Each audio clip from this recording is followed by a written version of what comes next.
everybody. My name is Alan. On behalf of the crew, I'd like to welcome you to another edition of Bridging Heaven and Earth.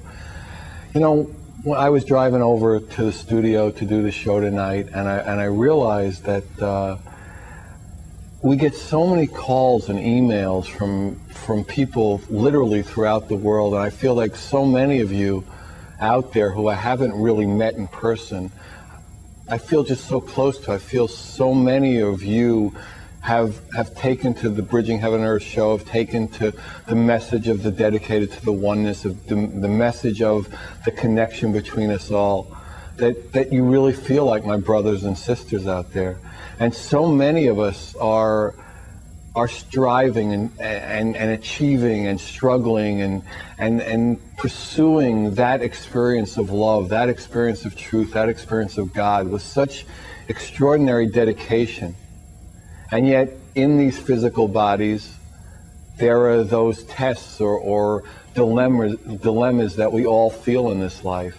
And yet, I can't tell you how encouraging it is for me in the position I'm in, because we get a lot of these emails, and I see almost all of them, and I hear about the calls if I don't take them personally. And so many people are having so much experience of love, in light of all the craziness that always goes on, in light of all the relationship situations and the human situations, the situations in churches, the situations in countries. And yet in that, there is so much joy. I mean, we spoke a couple of shows ago about the magic that's really happening now. And so many of you are expressing that connection to that love, that connection to that joy, and ultimately that connection to each other. And how many of you are calling to try to figure out ways, to try to determine ways that we can collaborate with each other, that we can have a situation where your love and your gaining in your destiny and your life's work and your path to that knowing, that when you feel that gain, when you win in that regard, we win in that regard. And there's so much of that collaborative effort, that collaborative desire, that knowledge that is an important step for us to bring all those incredible gifts and points of light that in some way have been separate, to come together for as long as the requirement is for us to come together, and to do those projects together, to really root for each other, is such a strong force in us now. And when that rooting comes in, when those collaborations come in, what we're going to experience is that all those points of light are going to come together in an extraordinary beam of love. I've talked about it before, that tsunami of love. And then all the other craziness, all the other ways that all of us, to one extent or another, separate ourselves from the trees, from the dolphins, from each other, from different countries, different religions, different sexual preferences. And now is the time for that. And again, we have somebody who's made tremendous effort in her life, and tremendous grace has been given to her to experience that herself and to share that with others. Suzy Ward has an amazing and compelling story of spiritual opening and awakening. Not always an easy story, not always a blissful story, but a powerful story of opening to things in ways that she never could imagine. She would open and be touched and moved by, and move her life to have that experience. She's the author of 2 extraordinary books that are just coming out now. By the time most of you see this, it'll probably be available all over. Matthew, Tell Me About Heaven, which is a first-hand description of the afterlife, from the afterlife, and Revelations for a New Era, which are keys to restoring paradise on earth. And her story about how this information came to her, how she was skeptical, are just really powerful and compelling stories. And whatever sense of belief or disbelief we have in things, just remember that we're hurtling through space on a ball, and whatever we think is reasonable, this whole experiment is bigger than that. And that just sit in, feel Suzy's love, feel Suzy's compassion, feel Suzy's dedication. and just be open, and you'll be amazed, as I was when I came across Suzy in these extraordinary books. And we also have, as we normally do, 2 extraordinary videos, one by Jonathan Quentin, which is a sacred geometry video, and then this video by Leslie with the Spotlight song that we played a while back that we've gotten a lot of calls about showing again. So it's an opportunity for us all to enliven that experience of the oneness, and then the joy that we can have to play together, to work together, to collaborate together is really, in essence, it's infinite. So please join me in a short meditation. If you don't know how to meditate, just relax, settle into your chair. We'll have a video, then Suzy will be on, and it's an opportunity again to enliven your love and our love. So please join me.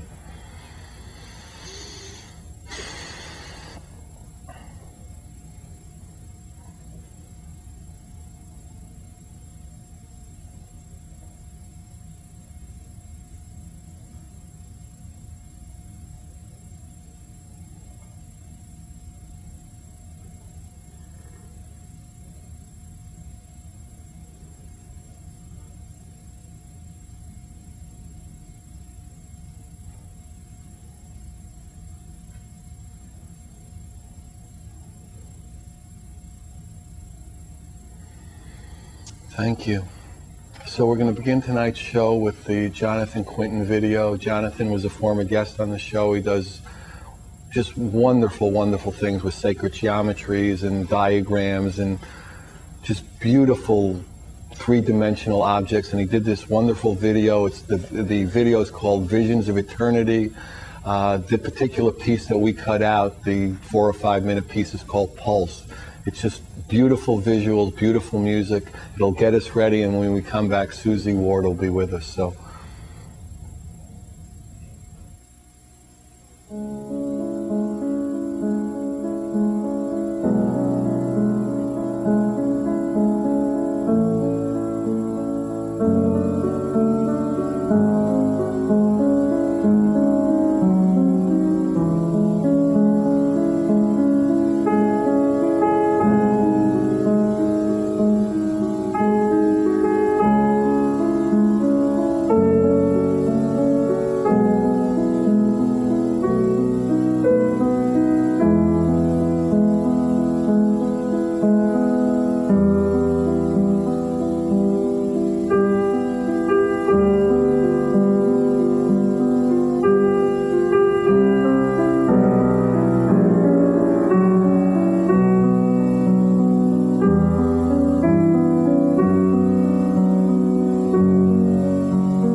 Hi, well, I hope you like that. We're on the set with Suzy. Welcome, Suzy.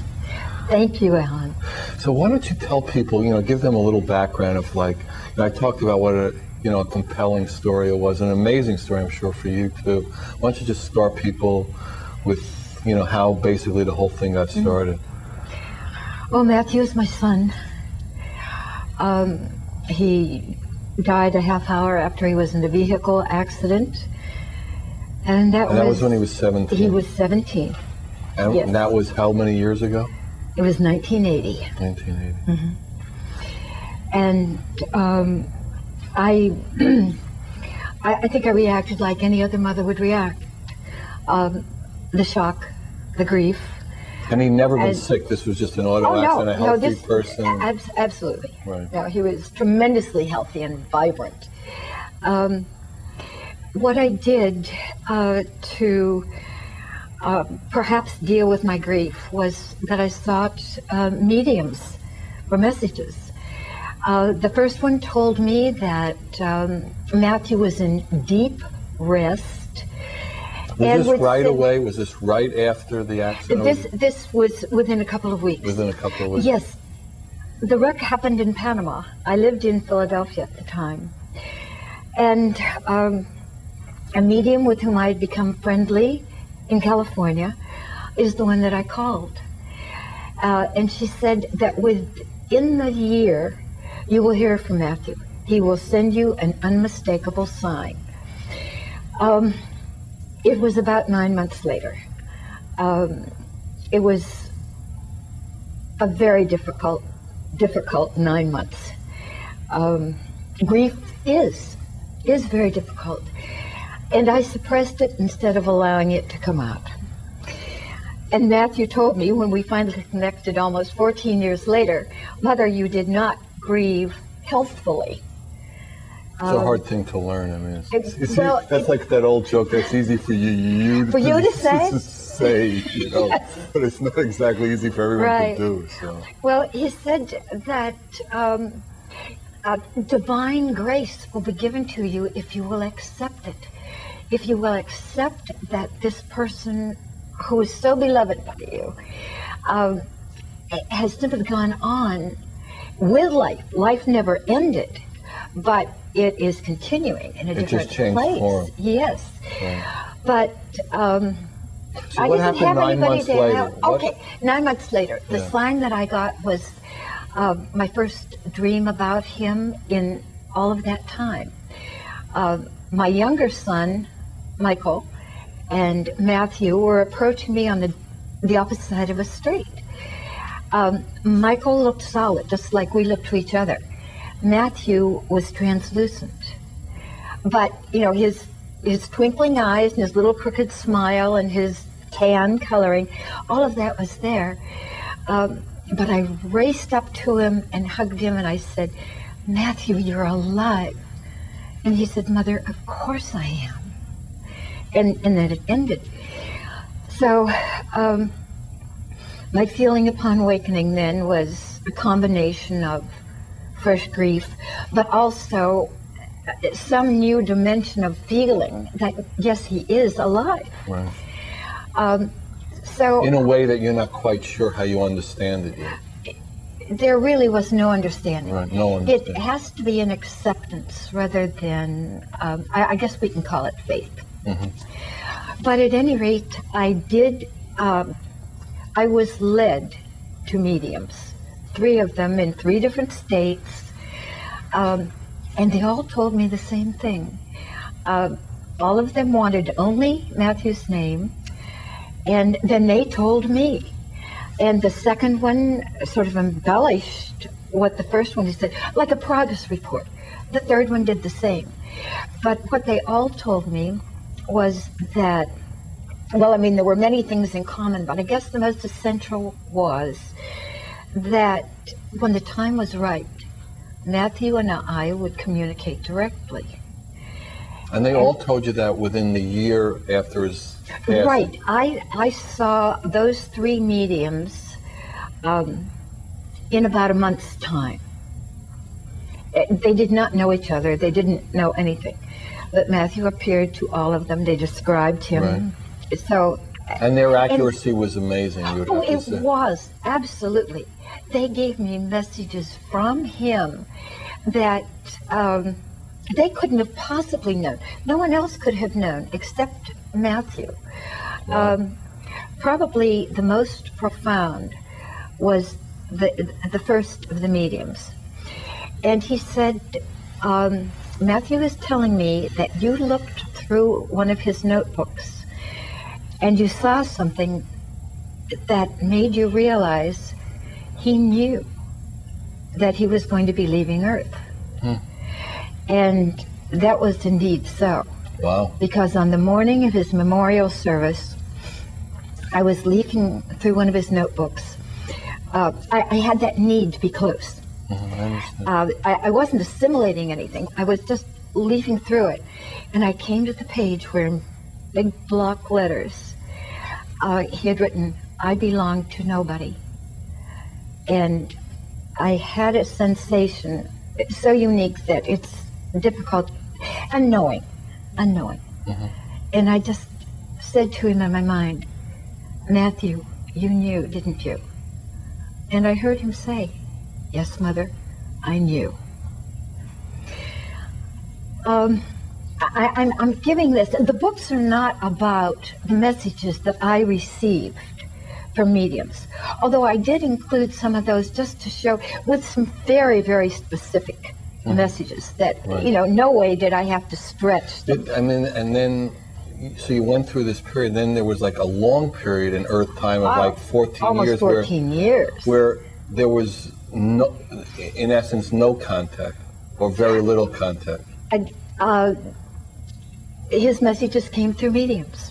Came through me. One, yes. Oh, but 14 years later, why don't you tell people what happened? Somebody suggested that I try automatic writing. I was told, it's really simple. You just start writing a letter to Matthew, just anything. And if you don't get anything at first, that's okay. Right. Eventually you will connect. It was on the third time that I was writing, just Dear Matthew on this yellow pad. And, I've missed you. I really hope you'll answer my letter. Just sort of close things. And as I was writing the third or fourth letter, I was getting like a ticker tape in my mind. And he was saying, Mother, write what I'm telling you. I want to tell you something. So I just started writing what I was hearing. And that was the beginning of it. Wow. But... and this ticker tape, was it something that you could see visually, like you see a ticker tape with, stock quotes, a sport thing, or was it actually what you would call... Okay, it was in my sound? mind. And maybe the way it came about like this is because after years and years of no contact, and after every medium that I saw telling me, someday you will communicate directly with your son. And then when the dear woman who was my contact with Matthew for so many years was so ill that she couldn't do that any longer, I finally asked God to please give me a neon sign. And maybe that is why it came in the way, like Times Square. Is that how you still get it, or do you get it now? Oh, no. That was just the very just beginning. the initial thing. Right, okay. And so now you almost get it as a voice, as if it's my voice, except it's in your head? Or is it more like telepathic? Well, it is totally telepathic, but I do hear him with inflections, with laughing. And the message from the very beginning was, we're going to write a book together. We're going to get information out. Not from the very beginning. Did he have to get you ready for that? Apparently he did. Alan, I was listening to your introduction of the powerful story and the compelling story, and I thought, how am I going to live up to this? Right. And that's really unfair of you to do this. Thank you. I try. I definitely try to be. If I can be unfair, I'll. Well, at this stage, I think so the death of a appeased. son is so compelling, and then to Oh. go through this trauma. I mean, in human terms, I mean that's a tremendous blow to especially someone who wasn't sick, and just to have a son one day, yes. and then I think that people can anybody out there can relate to. I mean, I've heard my parents say, I mean, one of the worst things that happens is burying your child, because it's like out of order, out of harmony. That's it. It is out of order. Right. So, it absolutely is. I mean, in a way, I mean, that's what I mean. I think people, just the story of it. So Well, you have nothing to live up to. It's the story itself. So you're safe in that regard. In the very beginning, I was. It was a combination of, the elation of the connection, and how quickly it had come about. But doubting myself, not doubting Matthew, but doubting me. So you never doubted that this was Matthew from the other side? I didn't doubt what he was telling me. I was doubting that it was actually Matthew speaking with me, as opposed to my grief having taken a new dimension. And into some wanting level of delusion so much that you were creating it. Yeah, and despite his reassurances, no, this is really I'm here, Mom. I'm talking with you, Mother. But at any rate, at some point, that came across fairly quickly. His presentation that was. I won't classify it as a 17-year-old, but it was very elementary. He was answering my elementary questions. Where are you? Are you an angel now? Where is heaven in relation to earth? How many people are living there? Do you see Grandpa and Grandma? Things like this. And do you have a body? He certainly gave me articulate answers, but I would think that perhaps anybody who had some imagination could do this. But it probably was only a month before he was giving me information on a level that I couldn't assimilate. It was so foreign to my knowledge that... For instance, what were the first things that you remember, like your eyes start spinning? Oh my God, what is he saying? Do you remember? The hierarchy of creation. Right. I had no idea that God and Creator are not the same. And I had no idea that God, we call the ruler of our universe, some of us do, call him God. But actually, that is not his name. It's a little g. He was one of the gods who was created to rule over universes, and he either was chosen by Creator or he selected. So in other words, what universe. most people talk of as God, they're talking about the Creator. Yes, more than likely. Right. Yes, I've met only one person who said that she also had learned, and she was what we now call Native Americans. That was her heritage, and she said they understand the difference. And Matthew's message almost throughout was that the root was love in a human body. Oh, love is the most powerful force in the universe. He has said this, it's the highest energy. When I asked you if there was something that you would like to focus on tonight, any topic that maybe I could extract something that he had, a message, and you said love. So I did extract something. I would like to mention before I read this that there is it's almost impossible to separate love from anything else, because there is oneness. We are all part of a oneness, as each of us, our souls are of God, a part of God. we develop our own personalities, but the essence of who we are, the soul, is of God. So there is no separation. I mean, we have free will, so we make all of these choices and decisions, and we go along our own ways. Some of us get caught in one trap or another that sort of closes our mind to the infinite. Instead of connecting with the universal soup, we get stuck in dogma of, and we become products of what we are taught. And if we look no further than this, that's where we stay. And actually, that's where I was for decades and decades. That's why. Until this awakening kind of. Yes. But the rough part of this was learning to deal in a conversation mode with somebody whom I remember only until age 17. And he is now literally light years beyond this in his experiencing, in his comprehension. And so I've had to try to bring together the mother and this part of me that is so in awe of what he's doing now. Would you like me to read what he said? Yeah, that'd be great. It's not here, Louis. It is. I may be able to do it without glasses, I may not. Okay.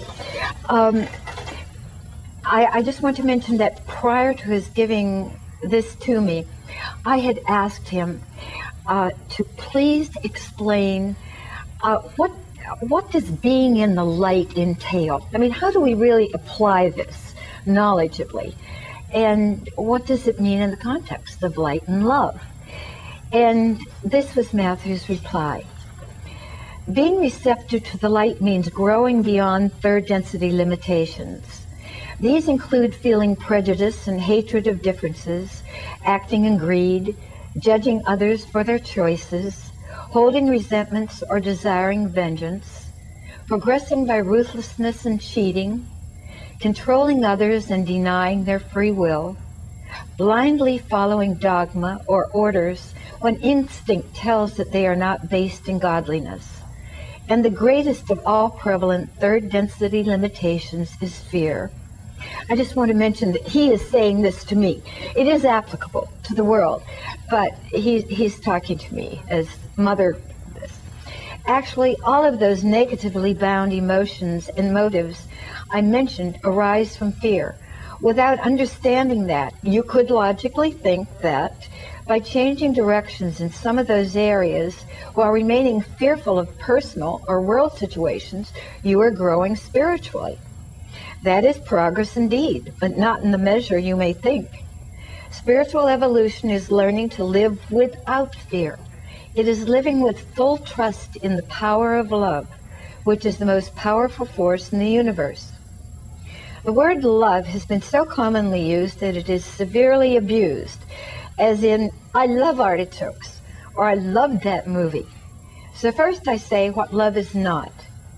Food and entertainment can indeed give pleasure, and I surely am not debasing enjoyments that can be uplifting. But those fleeting sensations are not love. Neither is love the physical attraction of one party to another that leads to anxiety about the long-term security of the relationship. Love is not controlling a mate. It is not pitying or worrying about family or friends. It is not professional success. It is not possessions. Love is not dependent upon fame or financial wealth or others' opinions of you. Love is not crusading for your beliefs or proselytizing. Love does not require understanding mystical spiritual teachings or all karmic components of experiencing, or the continuum that you call time and space, or the universal laws. So then, what is love? In simplest terms, Mother, love is God's sharing of himself with all of his creations. Love is within the soul and needs only your allowance of those innate sensations of loving others and receiving their love for you. The opposite of love is not hatred. It is the absence of love. The absence of knowing that you and God and every other of God's creations are inseparable. Love has no limitations, no boundaries to its capacity. Love is the healing force of the universe. In expression, love is treating others with kindness, fairness, honesty, compassion, helpfulness, caring. If love can be said to have ingredients, then those are some of the ingredients of godly expression in action. Realizing that no one can know others at soul level, and therefore does not judge them, but rather does not condone an action seen as injurious, that is love. Listening to one's God self is love.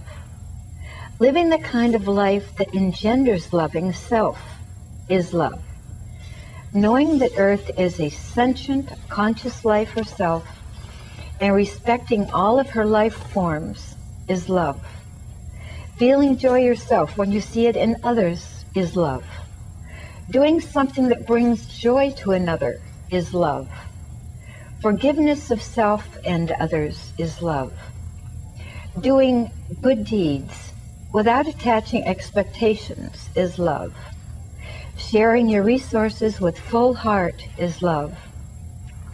Feeling peace of heart and mind is love. The quiet thrill of seeing a sunset or hearing a songbird is love. And a smile is one of the simplest and most radiating expressions of love. In any or all of these instances and many others that you may encounter that instinctively you know are love in action, you are manifesting your love for and of God. Mother, I don't think I've told you anything at all surprising, but perhaps it is good to have some references as a guiding light in these times when darkness may seem to be overshadowing the magnificent abundance of love that is in your world. That's beautiful. Wow. Thank you. So, and then at some point in your communication, it was clear that this information was to help others and to be allowed out. And to, Indeed. It's more general than just you and he. It's about love and about restoring love to this earth and restoring love to how we respond to each other. And it's all of that. Yes.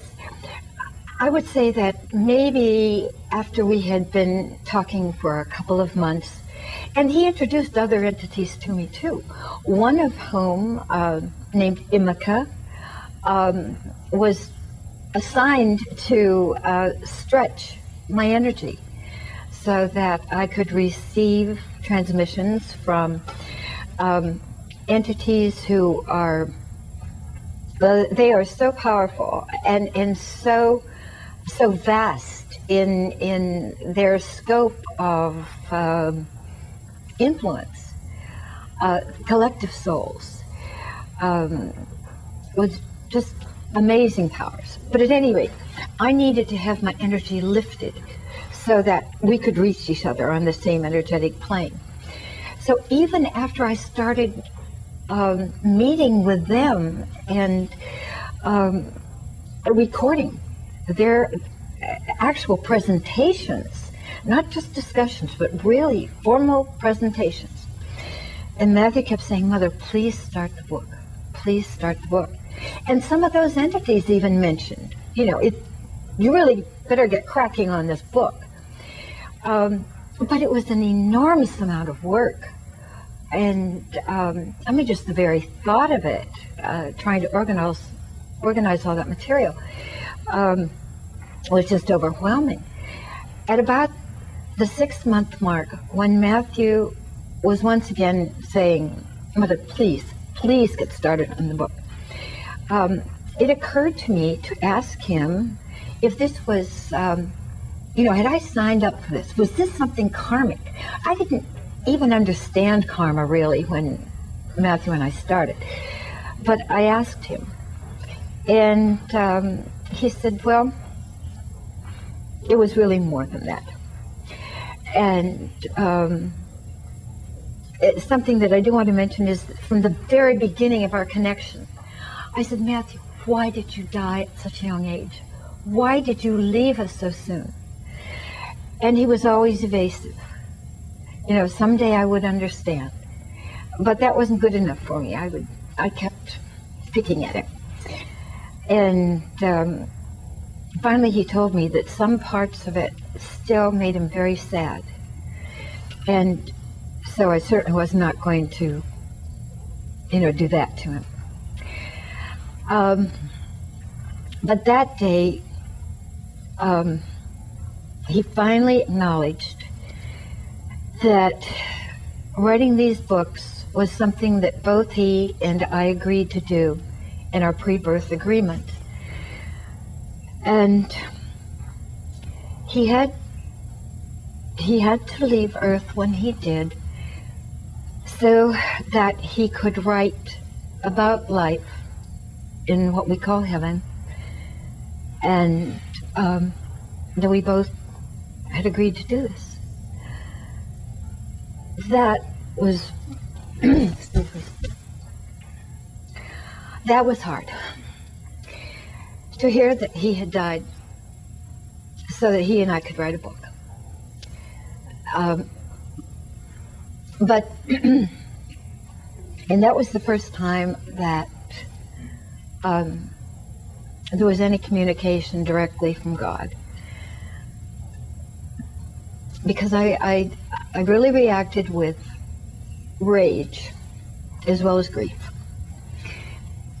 Just knowing I would never have done that. I never would have done that. You know, I take it all back. I don't even know what I thought of. I just know that it was terrible.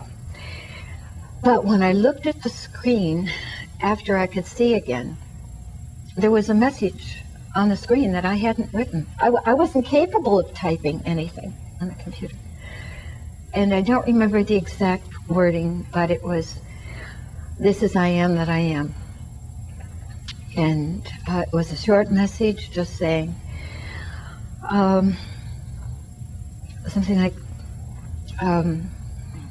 go full speed ahead on this service that you have agreed for mankind. I just need to relax a tiny bit. That was... I'm sure, I know I'm not supposed to hit this microphone, and I've done it. There will be demerits after the show. So yeah, hey, I deserve them. I think I've done it 3 times, and I was warned, don't do it. I know. I have to say that was the worst part of these almost 9 years since the telepathic connection was established. Because you felt that you would never, under any circumstances, the you that you thought you knew at that time would never make that arrangement. No mother would. You know, I'm not unique in that sense. No. We don't know our pre-birth agreements.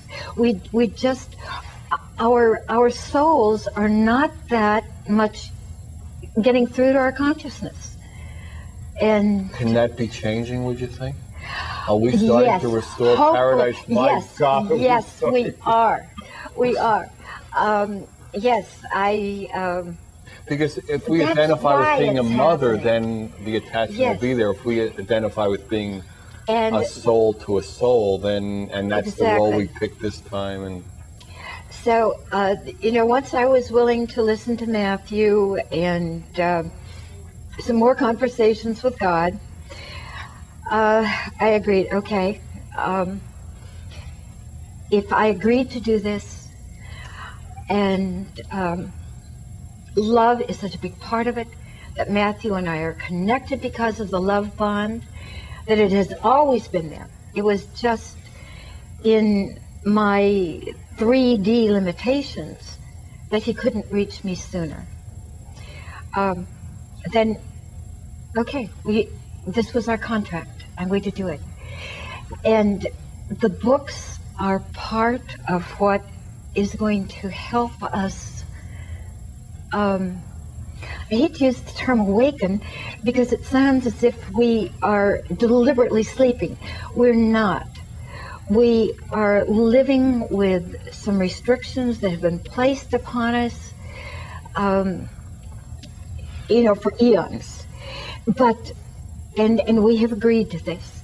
But our free will this time around, in being born at this very time that is unprecedented in the history of Earth, we are a microcosm of what's going on in the universe, but this, for Earth, this is such a monumental time of change. The Matthew books, and there are other books too, that are being brought through now so that people who are reaching out for understanding what is going on, what is happening, everything from the sensation of time passing quickly, because what we have understood as linear time for so long, we're the only place in the universe that has linear time. But this is dissolving. We are being brought into the universal family, and experiencing in the continuum is what we are perceiving as time passing so quickly. There are just so many things that we just need to open our minds to the possibility that these exist. We need to be discerning. But if we read something or hear something or we meet someone and there's such a comfort zone, almost a sense of bliss. I don't mean sobering. I mean, it can be as lighthearted as we were this afternoon. But it feels good. Resonating is a term that could be applicable there. We are reaching out for understanding. And we wanted to be born in this time. We wanted to be a conscious part of what really is the movement of Earth and of all of her light forms who are receptive to the light. We are moving into a higher dimension or density, which is a more scientific term, a lighter density. I'm talking too much. Ask me a question, Alan. Oh my God, the pressure of it. You mean I'm supposed to be a host? I've never done that before. There's only 150th show or something. So. Well, I don't mean to be, just rambling out. There must be some things you want to know. Well, I mean, as a question comes, you're going there. So, I mean, it's. Okay. I don't really have to be here if you're saying what's interesting to people. But maybe what we could do, I guess there's maybe 10 or 12, 15 minutes left. Why don't you talk about what Matthew and you have come to understand and all the information you're getting about keys to restoring paradise? What, as each of us human beings, going through our day, having our joys, our sorrows, having the pain of, parents dying, children dying, breaking relationships, jobs, money, and all the joys of all of it. What can we do to really bring that recognition of that, have the experience of oneness again and again and again? All right, he's saying fear, Mother. Fear. Get onto the topic of fear. Okay, fear prevents it. Yes. Particularly now is so timely because I was seeing on television just last night. Be afraid. There are going to be more and worse terrorist attacks. These are scary times. I mean, we are being assaulted with the words fear, terror, scary. This is all a part of the movement out of being third density individuals. So those forces that are serving up fear are playing in their part. We need to realize, though, how fear is our foe. It is our enemy. The energy of fear is a magnified fear. The energy of love is the strongest, the most powerful in all the universe. But shortly below that, on the scale of how we are affected, is fear. Fear has, its energetic reaction is that it builds a barrier between the soul and the consciousness, and it is such a powerful and magnetic type of energy that whatever we fear is sort of pulled out of a universal soup, and it brings to us what we most fear. Right now we are being told, be afraid of the terrorists. With enough focus of the world's population in fear, focusing on terrorists, we're going to manifest that. We do not need to manifest it. When we can realize that love is the most powerful, it is what our bond is, not just between individuals who are here. It's our bond with the rest of the universe. There is no separation with the people whom we love who have made transition. There are countless, I guess is the word, of intelligent spiritual beings far advanced from what we are, from what we know, so far beyond that I do not comprehend them. I mean, they talk with me, and I'm rather in awe of that, but I have to keep typing, so I can't stand back, and be too in awe of it. But they are helping Earth. I'm not saying that they're all light beings. They are not all. But all of those who are around Earth now, these sightings of spacecraft are real. And these several civilizations who are here are Earth's call for help.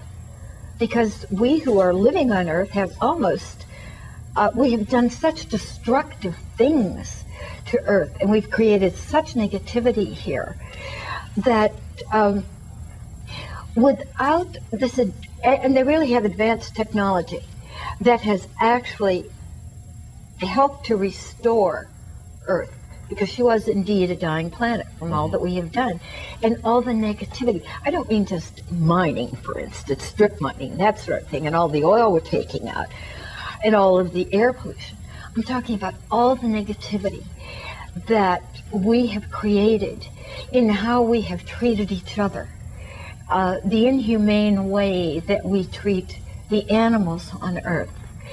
This all has created such heavy negativity that Earth, who is her own soul, had pleaded for help, or she was going to perish, like other planets have died. So these civilizations have answered Earth's prayer for help.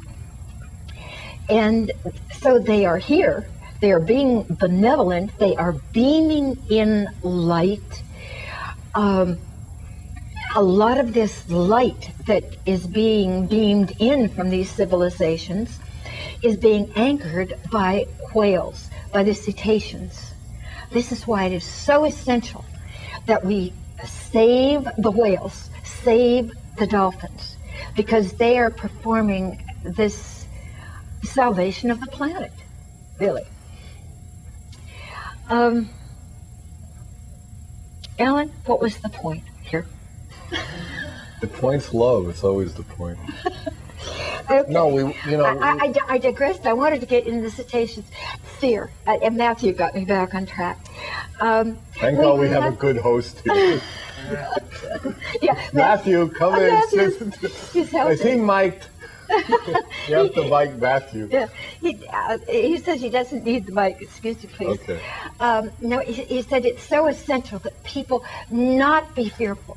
Do not buy into the fear that the media are talking about. Okay, but I think it's like a question of, you know, like the theory is just say no to drugs. We have to say yes to something.